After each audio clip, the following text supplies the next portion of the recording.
aby sme vám predstavili najabsurdnejšiu súťaž, ktorú ste mohli v poslednom období nájsť na slovenskom internete. Ide o súťaž slovenského mapového portálu mapy.sk.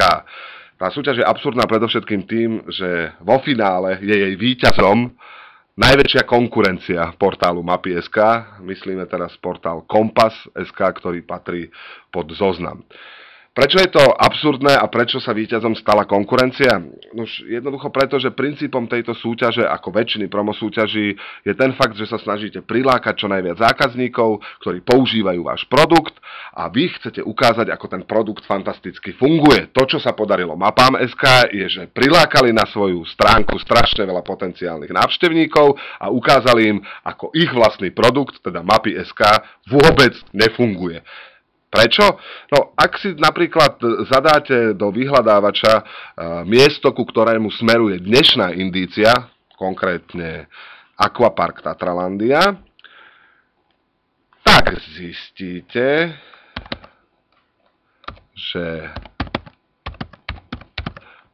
podľa portálu Mapy.sk sa na Slovensku žiadna Tatralandia nenachádza. Stalo sa niečo medzi časom? Stalo sa niečo s Tatralandiou? Nie, asi sa niečo stalo s portálom Mapy.sk, pretože keď zadáte vyhľadávať Tatralandiu do konkurenčného produktu, zistíte, že Aquapark Tatralandia sa nachádza na Rastovskej 21 pri Liptovskom Mikuláši. Ako o chvíľočku uvidíte, tak vám ho aj krásne zobrazí na tej mape.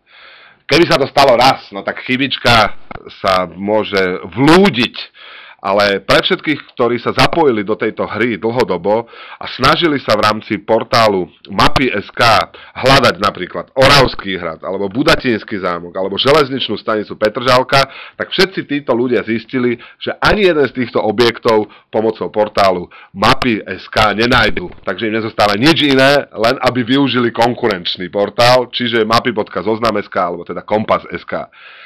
Výsledkom je, že tí, ktorí súťažili, používali nie produkt toho vyhlasovateľa tej súťaže, ale práve ten konkurenčný produkt, ktorý sa, dalo by sa povedať vo finále, stal víťazom tejto súťaže.